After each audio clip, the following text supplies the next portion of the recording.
Hi, இது வந்து பார்த்திங்கன்னா வெள்ளிக்கிழமை. வெள்ளிக்கிழமை என்னடா சமைக்கிறதுன்னு சொல்லிட்டு ஒரே கன்ஃபியூஷனாக இருந்துச்சு. அப்புறமா வந்து பார்த்திங்கன்னா சரி சப்பாத்தி மாவு இருந்துச்சு, அதை வச்சு பூரி பண்ணலான்னு சொல்லிட்டு ரெடி பண்ணிகிட்டு இருந்தேன். தம்பிக்கு ரொம்ப பிடிக்கும், தம்பியோட ஃபேவரட் பூரி.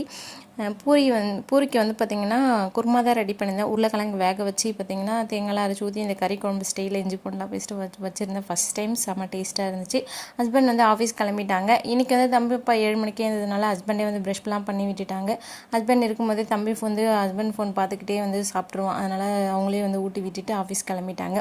தம்பி இப்போ காலையில் எழுந்ததுனால சீக்கிரமாகவே மதியம் படுத்து தூங்கிட்டாங்க. ஈவினிங் எழுந்து 2 பேருக்கு குளிச்சுட்டு ட்ரெஸ் எல்லாம் பண்ணி விட்டுட்டு பால் வந்து போட்டு கொடுத்தேன். குடிச்சிட்டு தம்பி விளையாட போயிட்டான். நானும் பாப்பா தான் வீட்டில் இருந்தோம். பக்கத்து வீட்டில் தான் விளையாடிட்டு இருப்போம் ஃப்ரெண்ட்ஸு கூட. அப்புறமா நாங்கள் வந்து ஹஸ்பண்ட் நேற்று பூ வாங்கிட்டு வந்தாங்க. அது பாப்பா கொஞ்சம் வச்சுட்டு சாமிக்கு மீதி பூலாம் வச்சுட்டு ஈவினிங்கை விளக்கேற்றி சாமியும் கும்பிட்டுட்டோம். இந்த டே எங்களுக்கு இப்படி தான் போகணும்.